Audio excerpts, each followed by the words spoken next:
CPM, CPI పార్టీల ఆధ్వర్యంలో మార్కాపురం పట్టణంలోని స్థానిక కోర్టు సెంటర్ నందు గల డాక్టర్ బిఆర్ అంబేద్కర్ విగ్రహం వద్ద భారత రాజ్యాంగ నిర్మాత డాక్టర్ బిఆర్ అంబేద్కర్ పార్లమెంట్ సాక్షిగా అనుచిత వ్యాఖ్యలు చేసిన కేంద్ర మంత్రి అమిత్ షా రాష్ట్ర పర్యటనను నిరసిస్తూ అమిత్ షా గో బ్యాక్ అంటూ నిరసన వ్యక్తం చేయడం జరిగింది.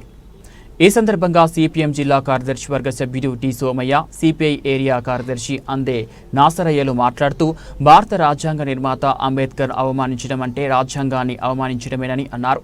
రాజ్యాంగం పట్ల గౌరవం లేని కేంద్ర హోంమంత్రి అమిత్ షా వెంటనే రాజీనామా చేయాలని వారు డిమాండ్ చేశారు. భారత రాజ్యాంగంపై ప్రమాణం చేసి రాజ్యాంగబద్ధంగా వ్యవహరిస్తానని చెప్పి రాజ్యాంగ వ్యతిరేకంగా మతోన్మాద భావజాలాన్ని తలకెక్కించుకొని హింసను రెచ్చగొట్టే విధంగా మతాల మధ్య చిచ్చు పెడుతూ ప్రజల మధ్య వైషమ్యాలను రెచ్చగొట్టడాన్ని వారు వ్యతిరేకించారు. భారత రాజ్యాంగం విరుద్ధంగా వ్యవహరిస్తున్న అమిత్ షా పట్ల ప్రధాని మోదీ నోరు మెదపకుండా మౌనం వహించడాన్ని వారు విమర్శించారు.